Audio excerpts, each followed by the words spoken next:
Namataan naman sa Palawan ang 4 na barkong pandigma ng China. Ilang araw lang yan matapos ang girian sa Ayungin Shoal. Nasa frontline ng balitang yan si Rainiel Pawid. Miyerkules na makuna ng video ang barkong yan ng China na dumaan sa dagat na sakop ng Balabac, Palawan. Ayon sa kumukuha ng video na dating punong barangay sa Balabac, pauwi na sila galing sa isang medical mission nang maispatan ang Chinese ship. Hindi lang daw isa, kundi 2 barko ng China ang nakita nila. 100 meters siguro mahigit yung layo na sa amin. Kaya nung ma-video namin siya, paglampas na lang kasi baka i-video namin, makita kami, baka basahin din kami. Alam mo, may magpaligo yan.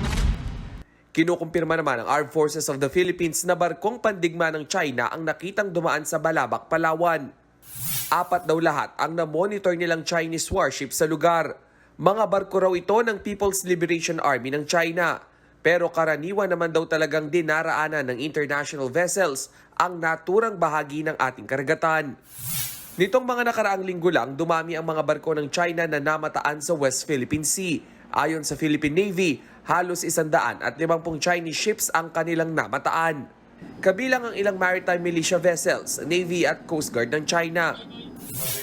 Sa gitna ng patuloy na tensyon sa West Philippine Sea, nagtapos naman kanina ang Joint Maritime Aviation Support Activity o MASA 2024 ng Philippine at US Marine Corps. Ilan sa mga naging highlight ng aktibidad ang paghahanda ng Marines at Navy Forces para protektahan ang teritoryo ng Pilipinas. Nagbabalita mula sa Frontline, Rainiel Pawid, News 5.